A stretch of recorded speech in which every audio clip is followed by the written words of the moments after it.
இந்த டிசம்பர் மாதம் 22ஆம் தேதி இந்த திங்கட்கிழமை இயேசு கிறிஸ்துவின் நாமத்தினாலே நீங்க நல்லா இருப்பீங்க. ரொம்ப ரொம்ப நல்லா இருப்பீங்க. கிறிஸ்து இயேசுவின் நாமத்தினாலும் வார்த்தையினாலும் நீங்கள் ஆசீர்வதிக்கப்பட்டவர்கள், ஆசீர்வாதமா நீங்க இருப்பீங்க. இந்த திங்கட்கிழமை இந்த காலையில பல வகையான எண்ணங்கள் உங்கள் மனதில் இருக்கலாம். இன்னைக்கு இந்த காரியம் வாய்க்குமா, இந்த காரியம் கைக்கூடி வருமா, இந்த விஷயம்லாம் எனக்கு ஜெயமா முடியுமா, என்னென்ன யோசனைகள்லாம் உங்ககிட்ட இருக்கும். ஒரு காரியத்தை மட்டும் தரமா நம்புங்க, படைச்ச தேவன் உங்க கூடவே இருக்காரு. உறுதியா நம்புங்க, அவர் காரியங்களை கைக்கூடி வர பண்ணுவார். நீங்க தான் நம்பணும், நீங்க தான் விசுவாசிக்கணும். இது முடியாது போல இருக்கு, இது அமையாது போல இருக்கு, இது கிடைக்காது போல இருக்கு, இது நடக்காது போல இருக்கு, எனக்கு இது வரைக்கும் அமையல, இனியும் அமையுமா என்பதே எனக்கு ரொம்ப சந்தேகமா தான் இருக்கு, இதெல்லாம் முடியுமா, நமக்கெல்லாம் வருமா, நமக்கெல்லாம் கிடைக்குமா, நமக்கெல்லாம் ஆகாது தானே, நமக்கு எப்படி அமையும்னா அமைய போறதே இல்லை. எனக்கு அமையுங்க, எனக்கு கிடைக்குங்க. நான் நல்ல தேவனை நம்புறேங்க, நான் நல்லா இருப்பேங்க, நான் வாழ்ந்திருப்பேங்க. ஆண்டவர் என் மேல இரக்கமா இருக்காருங்க. ஆண்டவர் என்னை அழைச்சிருக்காருங்க, என்னை முன்குறிச்சிருக்காருங்க, என்னை நீதிமான ஆக்கியிருக்காருங்க, என்னை மகிமைப்படுத்துவாருங்க, என்னை இன்னும் மகிமைப்படுத்துவாருங்க. என் மூலம் அவர் செய்யக்கூடிய விஷயம்லாம் ரொம்ப அழகா இருக்கும், பெருசா இருக்கும், மேன்மையா இருக்கும்.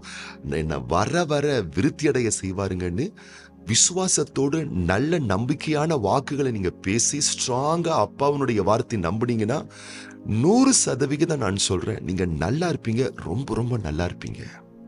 அப்ப நீங்க எதை நம்புறீங்க அதுதான் முக்கியம். உங்க வாழ்க்கை நீங்க எப்படி பாக்குறீங்க அதுதான் முக்கியம். என்ன இருக்குன்றது முக்கியம் இல்ல. சங்கடம் இருக்கலாம், சஞ்சலம் இருக்கலாம், வருத்தம் இருக்கலாம், எதிர்ப்புகள் இருக்கலாம், பலவீனம் இருக்கலாம், வியாதி இருக்கலாம், போராட்டம் இருக்கலாம், பற்றாக்குறை இருக்கலாம், அதெல்லாம் இருக்கட்டும். அதை பத்தி பிரச்சனையே இல்ல. நீங்க அதை எப்படி எடுத்துக்கிறீங்க, நீங்க அதை எப்படி பாக்குறீங்க, நீங்க அதை எப்படி உள்வாங்குறீங்க, உங்களை பாதித்துக் கொள்ளக்கூடிய விதத்தில் பார்க்கிறீர்களா? இதெல்லாம் ஒண்ணுமே கிடையாது, ஆண்டவர் எல்லாவற்றையும் எனக்கு சாதகமா மாத்துவார் அப்படி நீங்க பாக்குறீங்களா? அதுதான் ரொம்ப ரொம்ப முக்கியம். வேத புஸ்தகத்திலே 1 சாமுவேலின் புஸ்தகம் 17ஆம் அதிகாரம் 32ஆம் வசனம் 33ஆம் வசனம், தாவீது சவுலை நோக்கி, இவன் நிமித்தம் ஒருவனுடைய இருதயமும் கலங்க வேண்டியதில்லை. உம்முடைய அடியானாகிய நான் போய் இந்த பெலிஸ்தனோடே யுத்தம் பண்ணுவேன் என்றான். அப்பொழுது சவுல் தாவீதை நோக்கி, நீ இந்த பெலிஸ்தனோடே எதிர்த்து யுத்தம் பண்ண உன்னால் ஆகாது. நீ இளைஞன், அவனோ தன் சிறு வயது முதல் யுத்த வீரன் என்றான். பாருங்கள் அன்பான பிள்ளைகளே, சவுலுடைய வாக்குகளை பாருங்கள். முடியாது, உன்னால் ஆகாது, உனக்கு அமையாது என்பதுதான் சவுலுடைய வார்த்தை. ஆனால் தாவீதின் வார்த்தையை பாருங்கள், நீங்கள் கலங்க வேண்டியதில்லை. யுத்தம் பண்ணுவேன், நான் போவேன், நான் அதை செய்வேன், கர்த்தரனுக்கு வாய்க்க பண்ணுவார், கர்த்தருடைய நாமத்தினாலே நான் ஜெயிப்பேன். இந்த சாப்டர் ஃபுல்லா வாசித்து பாருங்க. அப்படிதான் தாவீது பேசுறார். உண்மையாவே அங்க ஒரு பிரச்சனை இருக்குதான், பிரச்சனை இல்லைன்னு சொல்லல. இன்னைக்கு கூட உங்க உடம்புல சில பிரச்சனை இருக்கலாம், உங்க மனசுல சில பிரச்சனை இருக்கலாம், பொருளாதாரத்துல சில பிரச்சனை இருக்கலாம், வீட்டுல சில பிரச்சனைகள் இருக்கலாம், பிள்ளைங்க லைஃப்ல ஒரு பிரச்சனை இருக்கலாம், கணவன் மனைவி உறவுல சில பிரச்சனைகள் இருக்கலாம், உங்க பொருளாதாரத்துல, உங்க பிசினஸ்ல நிறைய பிரச்சனைகள் இருக்கலாம். பிரச்சனை எல்லாம் இல்லாமலாம் ஒண்ணும் இல்லை, இருக்குத்தான். ஆனா நீங்க அதை எப்படி பாக்குறீங்க? சவுல மாதிரி பாக்குறீங்களா, தாவீத மாதிரி பாக்குறீங்களா? இது ஒண்ணு இல்லாம போயிரும் பாருங்களேன், இது நன்மையாவே மாறும் பாருங்களேன். மருத்துவ அறிக்கைகள் எதிராக தான் இருக்கு, ஆனா ஆண்டவர் இதெல்லாம் எனக்கு சாதகமா மாத்துவாரு பாருங்களேன். சட்ட ரீதியான விஷயங்கள் எதிராக தான் இருக்கு, ஆனா சட்டங்களை ஆண்டவர் எனக்கு சாதகமா மாத்துவாரு பாருங்களேன். அப்படி நீங்கள் எதிர்மறையான விஷயங்களை கூட நீங்கள் நேர்மறையாக ஃபேவரா சாதகமா பார்க்க ஆரம்பிச்சீங்கன்னா நீங்கள் வெற்றியாளர்கள். தாவீதை போலவே நீங்கள் ஜெயிக்க ஆரம்பிப்பீர்கள். ஒரு விஷயத்தை நல்ல விதமா பாருங்க கர்த்தருடைய பிள்ளைகளை. கர்த்தர் உங்களுக்கு நல்லவரா இருக்கிறாரு. நீங்கள் என் தீங்காய் பார்க்க வேண்டும். இது என்னமா முடியுமோ, இது மோசமா முடிஞ்சிருமா, அப்படி ஒரு நாளும் பார்க்காதீங்க. அப்படி ஒரு நாளும் நினைக்கவே நினைக்காதீங்க. பெட்டரா மாறும், தரமா மாறும், சிறப்பா மாறும், ஜெயமா மாறும், அழகா மாறும், அற்புதமா இருக்கும். அப்படி பாருங்க, அப்படி திங்க் பண்ணுங்க, அப்படி ஃபோக்கஸ் பண்ணுங்க. உங்க வாழ்க்கை ரொம்ப சிறப்பா இருக்கும் கர்த்தருடைய பிள்ளைகளே. ஒரு முறை ஒரு ரெஸ்டாரண்ட்ல கேண்டல் லைட் டின்னர் சர்வ் பண்ணப்படுது. அழகான மேஜை, அந்த மேஜை அந்த டேபிள் மேல சில்க் துணி விரிப்புகள் போடப்பட்டிருக்கு. அந்த மேசையின் மீது பெரிய பெரிய மெழுகுவர்த்திகள், கேண்டில் லைட் அங்க எரிஞ்சுக்கிட்டு இருக்கு. ஃபுல்லா டேபிள்ஸ் இருக்கு, எல்லாம் சில்க் துணிகள். எல்லா டேபிள்லையும் கேண்டில் லைட், மெழுகுவர்த்தி அழகா எரிஞ்சுக்கிட்டு இருக்கு. அந்த அட்மாஸ்பியர் ரொம்ப அழகா இருக்கு. அங்க இருக்கக்கூடிய அனைவரும் ரொம்ப அழகா, ரொம்ப அதை ரசிச்சு இனிமையான இசைகளோடு சேர்ந்து அழகா அவங்க சாப்பிட்டுக்கிட்டு இருக்காங்க. அப்படி ஒரு குறிப்பிட்ட ஒரு பெண்மணி அந்த குறிப்பிட்ட மேசையில அவங்க அந்த டின்னர் சாப்பிட்டுட்டு இருக்கும் பொழுது அவங்க கையில ஒரு பெரிய கரப்பாம்பூச்சி வந்து உட்காந்துச்சு. இத பார்த்து அந்த அம்மா பதறி போய், பயந்து போய், படபடத்து வியர்த்து போய், சத்தமிட்டு, கூச்சலிட்டு, வெகுண்டு எழும்பி அப்படியே தட்டுறாங்க பாருங்க. அப்படி தட்டி எழும்பி சீர்ன உடனே அங்க இருக்கக்கூடிய பிளேட்டுங்க, ஃபுட் சாப்பிட்டுட்டு இருந்தக்கூடிய அந்த டிஷ்ஷுங்க, அந்த மெழுகுவர்த்தி எல்லாம் செதறி அப்படி போச்சு. அப்படியே அந்த மெழுகுவர்த்தி, அந்த நெருப்பு அப்படி அந்த சில்க் துணியில பட்டு உடனே குபு குபு குபுன்னு அப்படியே அந்த கிளாத் எரிய ஆரம்பிச்சது. இது இங்க எரிஞ்சது மட்டுமல்ல, அப்படியே தீ வேகமாய் பரவி அடுத்தடுத்த மேஜை மேல் அந்த சில்க் துணி மேல பட்டு அப்படி மெழுகுவர்த்திகளோடு சேர்ந்து கொஞ்ச நேரத்துல நீங்க பாத்தீங்கன்னா ரெஸ்டாரண்டே எரிந்து சாம்பலாய் போனது. கொஞ்ச நாள் பொறுத்து அதே ரெஸ்டாரண்ட்ல எல்லா காரியங்கள் சரியாக்கப்பட்ட பிறகு மீண்டும் கேண்டில் லைட் டின்னர் அங்கே சர்வ் பண்ணப்பட்டது. அது போலவே நல்ல சில்க் துணி மேஜையின் மேல் போடப்பட்டிருந்தது. மெழுகுவர்த்திகள் எரிந்து கொண்டிருந்தது. அநேகர் இரவு விருந்து இனிமையாய் ருசித்து சாப்பிட்டுக் கொண்டிருந்தார்கள். அப்ப ஒரு வெயிட்டர் ஒருத்தருக்கு ஃபுட் கொடுக்கறதுக்காக வலது கையில பெரிய பிளேட் எடுத்துக்கிட்டு அவர் வந்துகிட்டு இருக்காரு. அந்த பிளேட் ஃபுல்லா ஃபுட் இருக்கு, எடுத்துட்டு வர்றாரு. அப்படி எடுத்துட்டு வரும் பொழுது அவருடைய இந்த தோள்பட்ட ஷோல்டர்ல அதே மாதிரி கருப்பா புருஷா ஒரு கருப்பாம்பூச்சி வந்து இப்படி உட்காருது. அவர் என்ன பண்ணார் தெரியுமா? நேரா தன்னுடைய இடது கையெடுத்து அப்படியே வலது கை அந்த ஷோல்டர்ல இருக்கக்கூடிய கருப்பாம்பூச்சி அப்படி பிடிச்சுக்கிட்டாரு.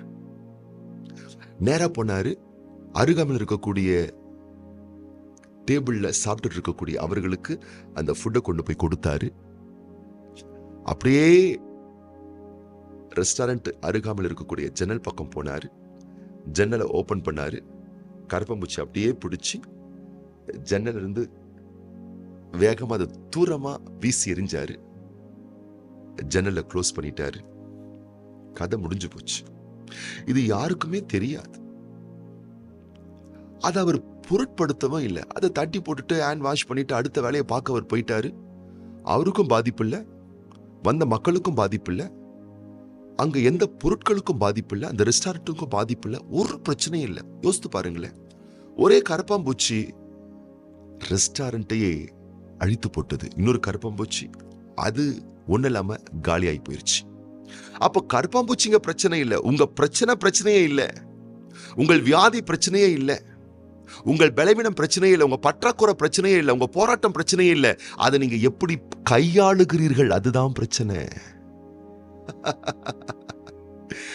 அன்பு தெய்வ பிள்ளைகளை, நீங்க நல்லா இருப்பீங்க.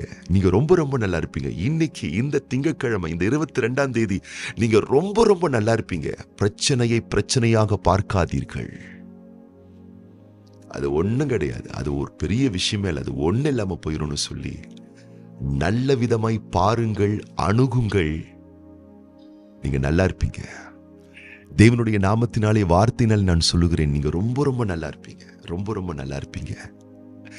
ஆகவே இன்றைக்கு ஆண்டவருடைய வார்த்தையை பிரம்மாண்டமாய் பாருங்கள், பெரிதாய் பாருங்கள். பிரச்சனையை கிட்ட வச்சு பார்க்காம தூர வச்சு, ஏன் உங்க காலுக்கு கீழே வச்சு பாருங்க. அது ஒண்ணுமே இல்லை. பெரிய பர்வதமே ஆனாலும் ஆசீர்வதிக்கப்பட்ட அபிஷேகம் பண்ணப்பட்ட தேவ பிள்ளைகளே, உங்களுக்கு முன்பதாக அது மெழுகு போல உருகி அந்த பர்வதம் எல்லாம் சமபூமி ஆக்கப்படும். இன்னைக்கு ஆண்டவர் உங்களுக்கு முன்னாடி இருக்கக்கூடிய பெரிய பெரிய பாறை போன்றிருக்கக்கூடிய பிரச்சனைகளை ஒன்றுமில்லாமல் செய்து விடுவார். நம்புங்கள், நீங்க நல்லா இருப்பீங்க, ஆசீர்வதிக்கப்பட்டிருப்பீங்க, வாழ்ந்து சுகமா இருப்பீங்க. கர்த்தருடைய நாமத்தினாலே வார்த்தையினாலே நான் உங்களை வாழ்த்துறேன், ஆசீர்வதிக்கிறேன். இந்த வருட இறுதி வாரத்துல நம்முடைய திருச்சபையில விசேஷமான உபவாச ஜெபம் இன்றிலிருந்து 8 நாட்கள் நடைபெற போகின்றது. தேவ பிள்ளைகளே, சந்தோஷமா ஊக்கமா ஒவ்வொரு நாளும் நடைபெறக்கூடிய உபவாச ஜெபத்துல பங்கு கொள்ளுங்க. வெளி இடத்திலிருந்து நீங்கள் இருக்கக்கூடிய நபராய் இருப்பீர்களே ஆனால் ஆன்லைன்லேயும் ஒளிபரப்பு செய்யக்கூடிய இந்த உபவாச ஜெபத்துல குடும்பமாய் பங்கு கொள்ளுங்கள். ரொம்ப ரொம்ப நல்லா இருப்பீங்க.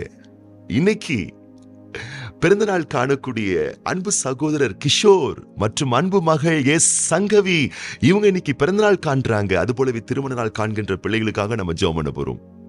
கண்களை மூடி நம்ம ஜெபம் பண்ணலாமா? பரலோக தகப்பனே, கிறிஸ்தேசுவின் நாமத்தினாலே உம்முடைய சமூகத்தில் வருகின்றோம். நீர் எவ்வளவு நல்லவர் அப்பா. அழகா அருமையா நடத்திட்டு வந்திருக்கீங்க. இந்த 22ஆம் தேதி டிசம்பர் மாதம் திங்கட்கிழமை இந்த காலையில இந்த வார்த்தை கேட்டுக்கொண்டிருக்கக்கூடிய ஒவ்வொரு பிள்ளைகள் மேல் வலக்கரத்தை நீர் வைப்பீராக. ஐயோ, இந்த பலவீனம், இந்த உடல் உபாதைகள், இந்த பற்றாக்குறைகள், வாழ்வில் இருக்கக்கூடிய பிரச்சனைகள் எங்களை சிதைத்து விடுமோ, பாதித்து விடுமோ என்று சொல்லி அதை பாதகமாய் பார்க்க கூடாது. சவுல் கோலியாத்தை அவன் அழித்து விடுவான், அவனோட யுத்தம் பண்ண முடியாது, இந்த பிரச்சனையை மேற்கொள்ள முடியாது என்று சொல்லி பிரச்சனையை பெரிதாய் பார்த்தான். ஆனால் தாவீதோ கர்த்தருடைய நாமத்தினாலே நான் ஜெயிப்பேன் என்ற முழக்கமிட்டு வெற்றி கொண்டான். அதுபோலவே இன்றைக்கு உடைய பிள்ளைகள் காரிய கடமையிலே வெற்றி காண்பார்களாக, ஜெயத்தை எடுப்பார்களாக. கர்த்தருடைய நாமத்தினாலும் வார்த்தையினாலும் உடைய பிள்ளைகள் ஆசீர்வதிக்கப்படுவார்களாக. இன்றைக்கும் உடைய பிள்ளைகளுடைய காரிய கடமைகள் கைகூடி வருவதாக.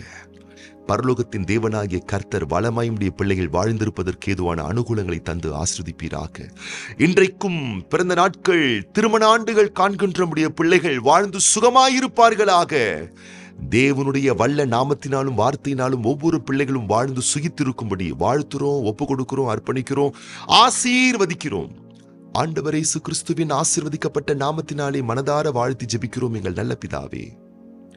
ஆமீன், ஆமீன், ஆமீன். இன்னைக்கு நீங்க ரொம்ப ரொம்ப நல்லா இருப்பீங்க.